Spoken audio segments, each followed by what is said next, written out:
interpellé sur la nécessité de revisiter les curricula parce qu'il faut les adapter au contexte actuel. Ensuite, revisiter l'action syndicale pour la départager avec le comportement politicien noté aujourd'hui de plus en plus dans le secteur. Ça n'honore aucun enseignant que d'aller à l'école au lieu d'enseigner les sciences, la littérature, la technique, la technologie, la culture et l'art, mais que de parler à des enfants de la politique. Ça n'honore aucun enseignant du Sénégal. Voilà pourquoi la synthèse invite à recadrer. L'autre élément aussi, comme nous l'avons dit tout à l'heure, sur le plan des programmes, mais il faut que les programmes nous parlent de nos hommes de valeur connus au Sénégal. Il faut que les programmes nous parlent du Sénégal et des Sénégalais dans des perspectives de développement. Il faut que cet enfant qui arrive en classe de terminale ou qui est dans un centre de formation, qu'il puisse être utile à sa famille, à la maison, dans le quartier, bref, dans la société. C'est donc une école à recadrer. Voilà pourquoi la synthèse a invité ses militants, non pas à un défilé dans les rues, mais à se concentrer dans une salle avec d'éminentes personnalités pour qu'ensemble nous puissions réfléchir par rapport à notre système. Quand même quoi qu'on dise quelque chose a changé dans l'éducation. Il faut être objectif aussi pour le reconnaître. Parce que les salaires de 2008 ne sont pas les salaires de 2022. En 2022, à partir du mois de mai, le gouvernement du Sénégal a fait des efforts constatables sur les salaires des enseignants. Sauf que maintenant, comme nous avons l'habitude de le dire, l'école mérite tous les investissements. Aujourd'hui, le gouvernement doit se concentrer sur certains aspects. La question des décisionnaires, il faut qu'on la règle de façon définitive. La question des chargés de cours, il faut qu'on la règle de façon définitive. La question du reversement des MEPS dans le corps des PCM, il faut qu'on la règle. Mais il faut aussi qu'on permette aux instituteurs qui ont le même niveau de diplôme que certains professeurs, comme ceux qui sont les PCMG, mais d'avoir les mêmes avantages. Parce qu'aussi, il y a une injustice que tout le monde connaît. Et cette injustice traverse tout le secteur de l'éducation de façon générale, de l'enseignement supérieur à l'élémentaire. C'est quoi? Prenez un professeur d'université. Il vous dit que moi, je suis spécialiste de Molière. Je fais 8 heures de cours. Il a un salaire de plus d'1 million. Prenez le professeur du lycée. Lui, il a la maîtrise. Il est professeur de physique-chimie ou même professeur de français. Il fait au maximum 22 heures ou 20 heures. Il a un salaire X. Prenez l'instituteur aussi qui fait 30 heures avec toutes les matières. Il est trop moins payé. Il y a toutes ces situations que nous constatons et sur lesquelles personne ne peut se taire maintenant. Voilà pourquoi, encore une fois de plus, je sais que des efforts ont été faits grâce au président Macky Sall et son gouvernement. Des efforts resteront toujours à faire parce que l'école, comme dirait l'autre, je crois que c'est Sab qui disait que si vous pensez que l'école coûte cher, essayez l'ignorance. Voilà, c'est pour dire tout simplement que quels que soient les investissements qui se feront à l'école, en tout cas l'école mérite ces investissements. Voilà pourquoi quand nous avons l'occasion à travers des fêtes comme celle du 1er mai, je crois que c'est important qu'on se retrouve, qu'on échange, qu'on partage et ne pas faire comme l'autre tout le temps, voilà, défiler, cahier de doléances. Voilà, je respecte beaucoup les centrales dans ce comportement-là, mais nous, dans le secteur de l'éducation, nous n'avons pas cette tradition. Secrétaire général national de la synthèse. La synthèse, c'est la synergie des travailleurs habiles de l'éducation du Sénégal, créée il y a juste un an, le 5 mars 2022. Donc, nous avons créé Synthèse suite à 4 ans de réflexion, parce que nous étions dans une autre organisation syndicale, mais la démarche, à un moment donné, n'était plus orthodoxe. Bon, après, on s'est retiré, après 4 ans, suite à des réflexions sur des thématiques qui concernent l'éducation et le syndicalisme de façon générale, nous avons mis sur pied la synthèse, qui n'est pas un syndicat, selon nous, de plus, mais qui est un syndicat qui veut apporter quelque chose de nouveau. Parce que nous avons l'habitude d'entendre les gens dire un syndicat de rupture. Mais qu'est-ce qu'un syndicat de rupture?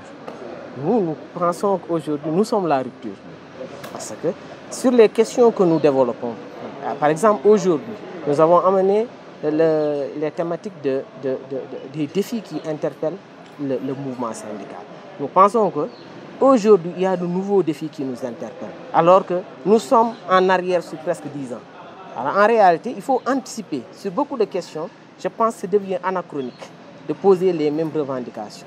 C'est pourquoi la synthèse s'est constituée en organisation syndicale pour prendre en charge non seulement les besoins des enseignants, mais les besoins de l'école sénégalaise. Le thème, c'est les défis qui interpellent le mouvement syndical. Nous avons vu que le mouvement syndical est devenu plutôt politique que revendication. Dernièrement, la plateforme de certaines organisations syndicales tournait sur des questions qui concernaient beaucoup plus la politique que nos revendications. Alors que la centralité de nos revendications doit être sur l'enseignant, sur l'élève et sur l'école. C'est pourquoi cette thématique interpelle la synthèse, mais interpelle tous les acteurs de l'éducation. Il faut éviter d'introduire dans le système éducatif des valeurs qui ne sont pas de l'école. L'école a des valeurs qu'elle incarne, c'est-à-dire éduquer l'enfant, le mettre devant ses responsabilités, bâtir. La finalité, c'est de bâtir un citoyen capable de s'intégrer dans la société et de vivre en harmonie avec tout le monde, quelles que soient les différences qui existent. Mais maintenant, si on ajoute des valeurs contraires à ça, au lieu d'avoir un enfant capable d'incarner ces valeurs, nous avons un enfant qui va demain sortir dans la rue, penser que tout c'est sur l'exercice de la force qui peut le régler. Donc nous disons non, ça c'est pas la bonne méthode. L'autre aspect, c'est-à-dire qu'il faut insister sur la formation des enseignants. Parce que nous constatons que nous n'avons plus de militants dans nos organisations syndicales. Nous avons des sympathisants, nous avons des adhérents. Qu'est-ce qui fait la différence? Qu'est-ce qui différencie le militant et l'adhérent? Le militant, c'est quelqu'un qui est là, qui s'investit pour le syndicat, qui prend ses moyens, qui le met dans l'organisation, sa réflexion intellectuelle. Mais l'adhérent, il vient, il règle un problème ponctuel. Après ça, il peut se ranger derrière un autre leader. Alors qu'il faut épouser la vision du syndicat. Quelle est notre vision, nous, la synthèse? C'est de replacer l'enseignant dans sa dignité. Parce que nous pensons que l'école est agressée, aussi bien par les parents, par les élèves et par nous-mêmes. Et nous avons aussi même une violence symbolique exercée par l'État. Quand on parle de dignité, nous voyons que l'enseignant, autrefois, était quelque part envié ou bien était un modèle pour tout le monde. Mais aujourd'hui, nous nous considérons à peu près comme des contre-modèles. Parce que nous ne connaissons pas notre valeur. C'est pour repositionner l'enseignant, lui faire comprendre qu'il est le pilier de la société. On ne peut pas bâtir une société sans un enseignant crédible, sans un enseignant bien formé. C'est pourquoi nous, on se dit il faut former. Il faut miser sur la formation. La formation, ce n'est pas la formation seulement de départ, la formation initiale. C'est la formation continuée de l'enseignant. C'est pourquoi nous avons noué un partenariat avec l'Institut africain de développement local. L'IADL, le docteur Alignan Mbaye était là. Nous travaillons sur des thématiques. Parce qu'il faut intégrer dans nos réflexions des docteurs, des professeurs, pour qu'ensemble, parce que s'il y a certains qui sont au bas de l'échelle, d'autres en haut, il faut essayer de se rencontrer quelque part. Il y a une autre question qui agite l'école sénégalaise. C'est les disparités qui existent.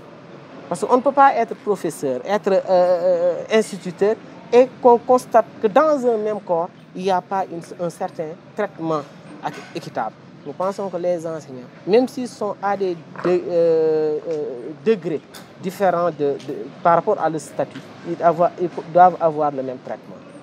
Ce qui nous amène à poser le problème des décisionnaires.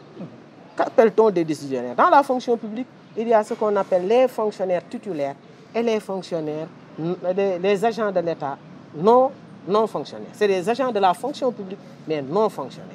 Ces agents de l'État non fonctionnaires, ils font leur examen professionnel comme nous.